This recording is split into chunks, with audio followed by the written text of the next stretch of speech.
did you ever find yourself thinking, after eliminating some of these guys, or even before you go to do it, did you ever find yourself thinking, yes, these people are evil, but man, I wonder how they got that way, and what, they were a kid once who maybe wasn't evil, wasn't born evil. They were born into an environment they didn't choose, and a lot of things happened to them. Mm-hmm. And maybe some of those things were avoidable. Did you ever think about that? Absolutely. Yeah. And still do to this day. I would say more so now than I did when I was actually on active duty, because there is a certain kind of simple principle when you're in the thick of it that I think prevents you from introspection, or even just thinking about it from that standpoint, or frankly, any standpoint other than I'm trying to get me and all these guys that I'm here with and know, love, and trust home, and so it's pretty singularly focused on, hey, this is the mission that we were handed. There are times even where, we may say, hey, does this make sense? Does this seem like the right thing to do? And one of the amazing things I think about special operations, or at least my experience with it, and I know there's been other guys that I never worked with that had similar ones, is having kind of the free thinking autonomy to question what we're doing, how we're doing it. Does this make sense? Is it worth doing? And being able to have those discussions with our leadership at a pretty high level and in an organic way where they would actually sit there and listen to you. Doesn't mean that we wouldn't end up going and doing it anyway necessarily, but sometimes we wouldn't. There were certainly times where we would bring concerns up the chain of command, and it would either shift what we did, shift how we did it, or make us not do it entirely. I would say more times we would end up going and doing it anyway than not. But being able to voice those concerns, I think, is important and healthy and valuable. But there's also an element of, hey, you volunteered to do a job. Your country said this is the job you're going to do. Now it's time for you to go do it. That has to kind of be the backbone of military service for it to work, So what I find interesting about your question, and I would even kind of expand on it, is, or I would say, not only did I find myself thinking, how did this person get here? But also, what role are we actually actively playing in creating this problem?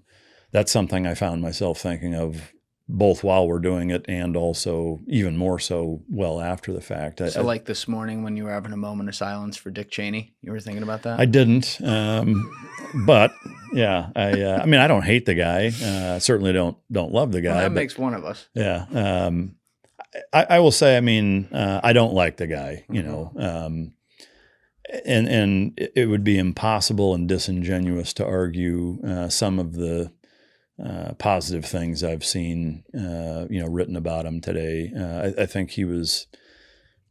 It would be easy to argue the point that he was the largest orchestrator of a lot of the things that I think were mistakes during the entire 8-year Bush presidency. But irrespective of that, when I look back at Iraq as an example, and about 17, 18 years of Afghanistan, I think a lot of it was a mistake. I think Iraq was an entire mistake, and it's easy for me to arrive at that conclusion where I'm at in my life now. And I don't say that to,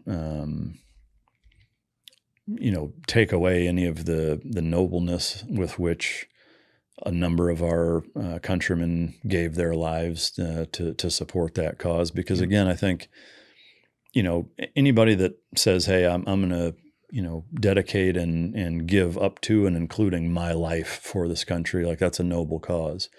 No matter what our government, does or says or what they send them to do, what have you, is that I think it's a very noble thing for somebody to say, I'm willing to sacrifice that on behalf of our country. But what it also further highlights is the importance of putting the people in office who are going to take that responsibility serious enough to not make mistakes. Nobody's perfect. But, to me, sending American troops overseas should be an absolute last ditch effort where everything else has failed, and if we don't do it, there's an existential threat on the way of life here in the United States, and I cannot see an argument that's realistically made in Iraq for that.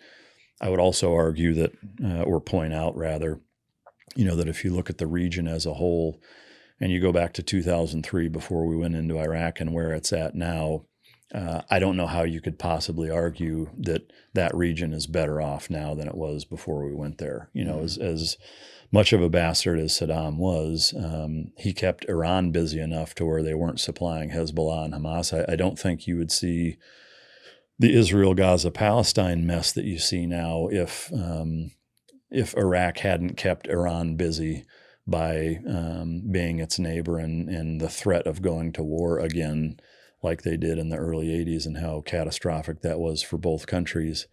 If that wasn't a threat, that I don't think you'd see near the same level of emboldenment that you've seen out of that regime for 2 decades. Yeah, I agree with you. And I think I agree with you on all of it.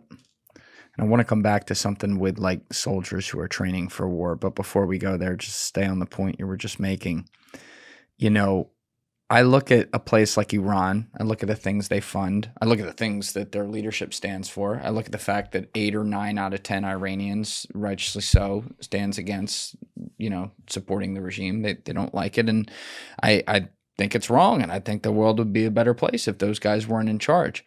But I also recognize that sometimes, as hard as it is, especially when you're dealing with a country that doesn't exactly have a top 3 GDP, if you know what I mean, you have to let the people within that country handle their business. Agreed. And that does suck. I'm not going to sit here and say I love that, but the repercussions of putting 100,000 soldiers on the ground and calling in, NATO forces or something like that to start some war in the middle of a region that has a lot of oil and a lot of cultures from, let's say, a Khaliji faction who aren't going to like that, if we haven't learned that lesson from Iraq, I almost can't help people at this point. I'm like, what else do you need to see? Because it's also extremely important what you said. The guys who are over there fighting it, you guys are told to go over there and do it. It's not your call. It's a bunch of suits in D.C. doing that. So you better hope the guys in D.C. actually know what the fuck they're doing. And the last time around, they didn't. And I would hope enough of them learn that lesson. But sometimes I really do worry about that. Same here. And I think, one of the biggest problems or elements that makes those mistakes continue to repeat themselves are the incestuous relationship between higher up military officials, big government contracting companies, and the Boeings and McDonnell Douglases and Raytheons and Halliburtons, and that whole you throw lobbying in and interests where people who are saying, hey, if we go to war with country X, my net worth is going to skyrocket by 20-fold in 6 months. Like, if that's not a conflict of interest and negatively influencing decision-making at the highest level possible, I don't know what is, because Agreed. You see it over and over and over. Dick Cheney being as good of an example of that as possible, is that, it's, you can give the correlation doesn't equal causation, but I think you can just as easily say, like, you can't ignore the fact that, Dick Cheney's net worth did what it did from going into Iraq to 10 years after the fact, and not say that's at least worth looking at, Yeah. And to question that is not un-American. I would say it's the opposite. To not question it is un-American. That should be the basis of all of our concerns, are that, the beauty of the Constitution is that is America's Bible that you should base your entire decision-making process off of, and why there isn't a more staunch constitutionalist approach in policymaking and especially in foreign policy decision-making is beyond me. I'm baffled at why we don't just look to that document more than we do, other than there's money involved. That's what always comes back to, is the money.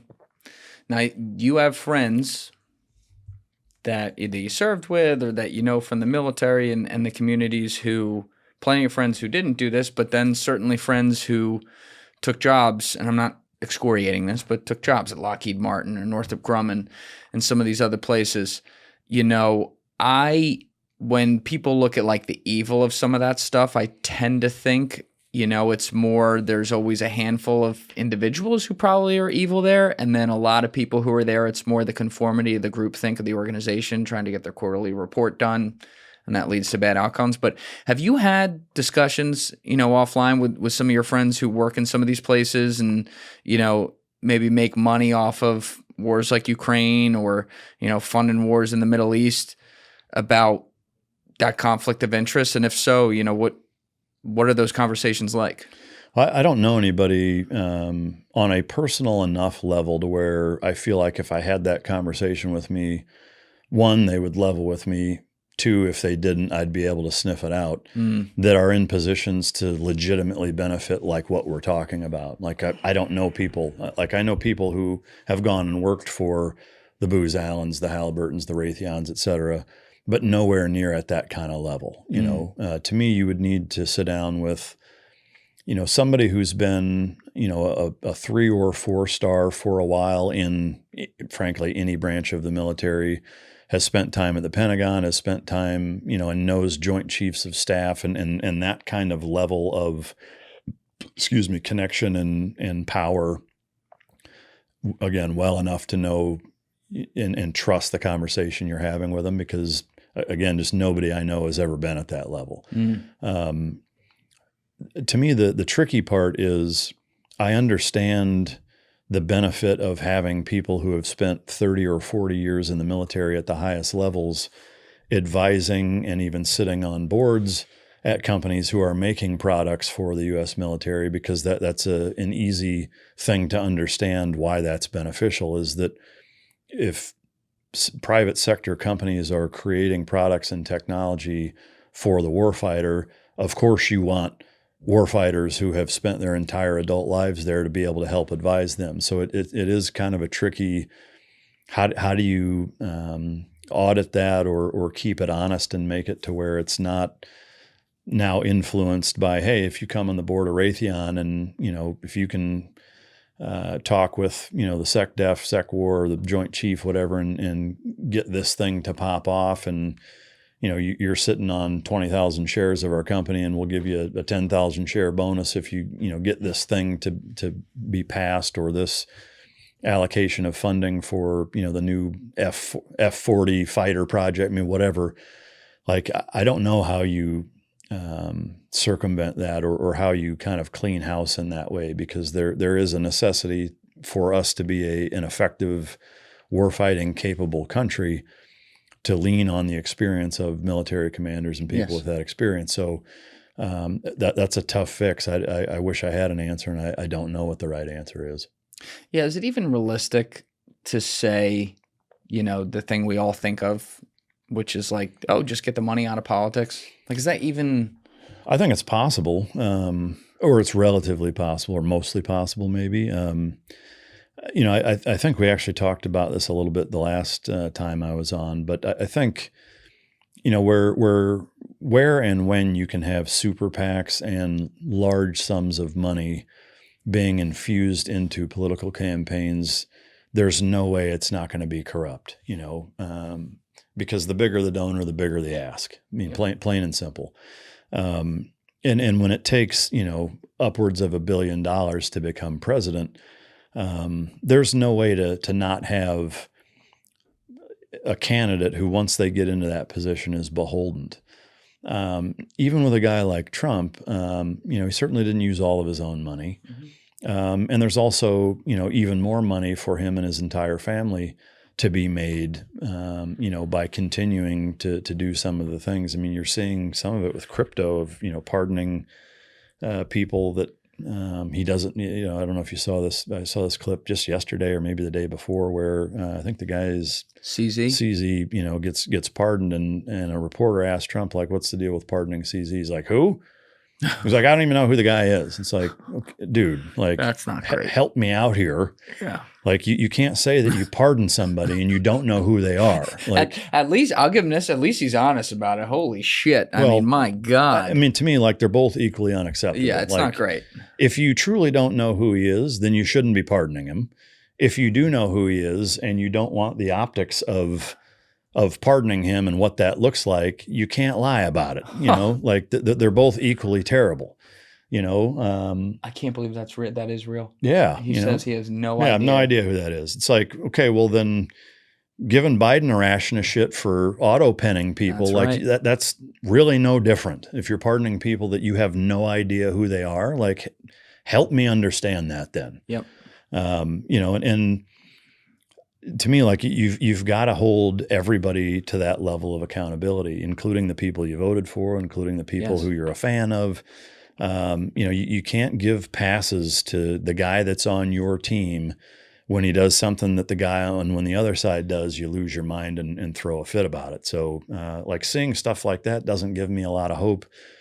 Back to your question on the, you know, finance and money and politics. I mean, one of the things that I talked about was using kind of the grand jury method of selecting politicians, because then there's no money in that, right? Is that if you're sending out a census style survey to every region and says, hey, you know, in this county, in this region, you know, however, you know, the districts are broken down, is that, let's say District A, everybody who's been a resident for 10 years, you know, is up to date on their taxes, not a felon. You know, there's a handful of kind of boxes that need to be checked that says, hey, like this guy is on paper, at least mostly or largely trustworthy. Who do you think should be your congressman? You know, and then whoever gets voted into that wins, you know, and just like with jury duty, like you have to submit it. I think that that's a good way to start. Now that's of course not going to work for president, but to me, the if you want to call it the beauty, I think the important aspect of doing it that way with the House of Representatives, Congress, congressmen and women in particular, is that is the primary check and balance or gatekeeper of the entire three branches of government in terms of policy decision making, funding, you know, legislation being passed, veto power, you know, raising and lowering debt ceilings. I mean, there are so many things that have to go through that branch of government that if you have people who in most cases don't even want to be there, but enough people in their district say, this is the guy I want representing us. Again, then he doesn't owe anybody anything. It's not something he sought out to do. And when he's in that position, you know, his moral, his character, the way he conducts himself, his reputation amongst his community is at the highest level of anybody in that community. Like what better person to represent that community than somebody like that? And so if you don't have people who, you know, want to do it in the first place, and then once they get in there 3 weeks later, their only objective is to now stay in power and get reelected.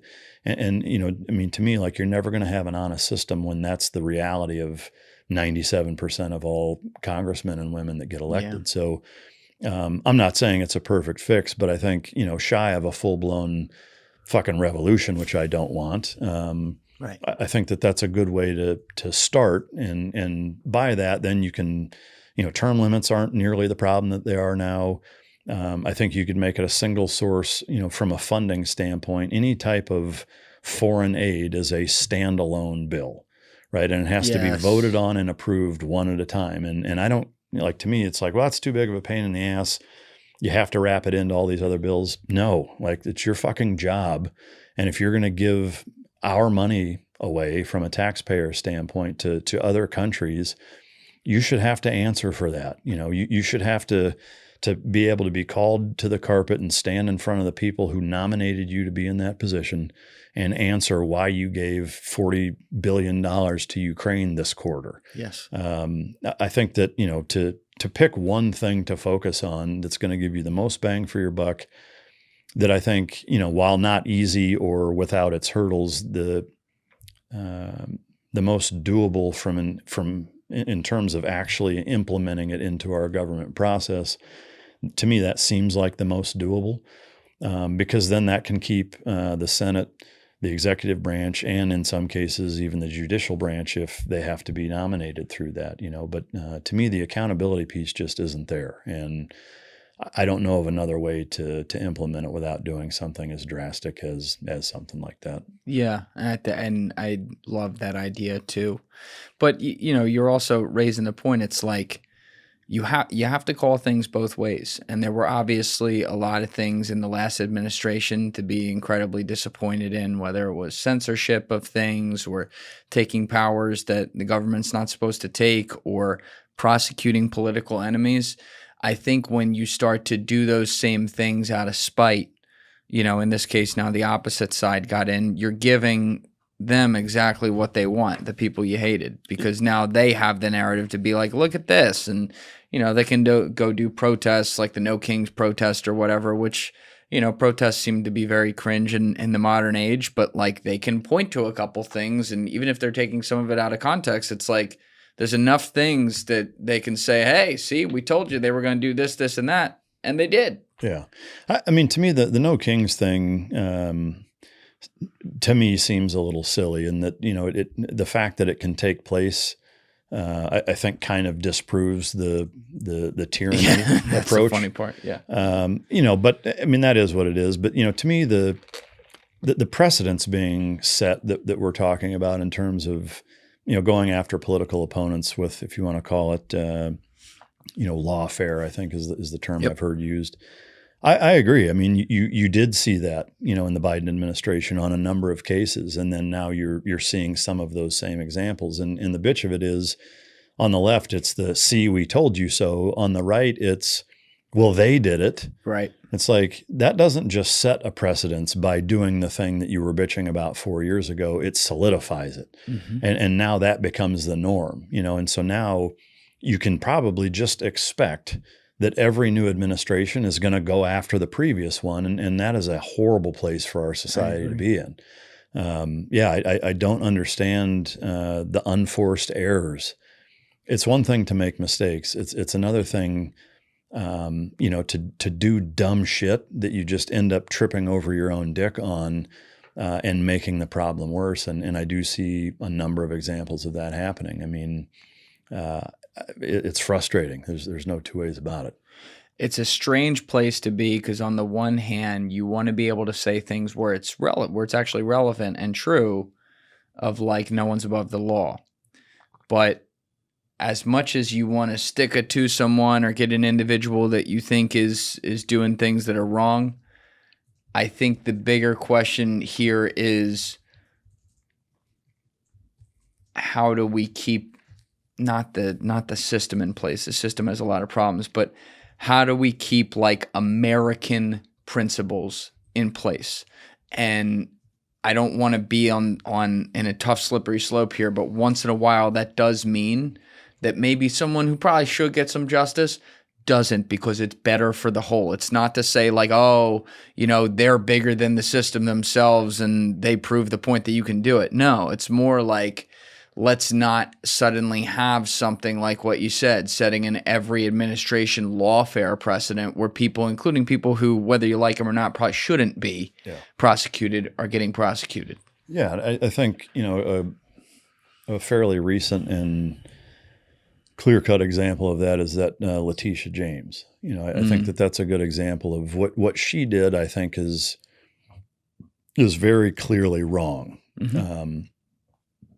Now, to go after her for something like mortgage fraud after the fact in that way, I think is, I'm not going to say it's as wrong or not. It doesn't even matter. Like, I also think that it's just dumb, because it does solidify that precedence. To me, I could understand saying, hey, if you run on a campaign where you're saying, I'm going to go after the president, and then you do, and there's trumped up charges, and whether you think they're trumped up or not, or whatever, to me, it's pretty obvious there was a very clear-cut political angle to what she did when she was in office. But there's also just as clearly identified political angle of going after her now the way that's being done. I don't like the lady. I think she's a terrible example for that position of authority and should be disbarred from that. But to me, that would solve it. It's like, hey, what you did was wrong, so you can't do that anymore. Not, okay, let's use the law against her and try to put her in prison over it. And yeah, I think the most frustrating part for me is that, it seems so incredibly childish what you see within the entire House of Representatives. I mean, really all three judicial branch or all three executive, geez, I'm going to fuck it up twice. All three branches of government.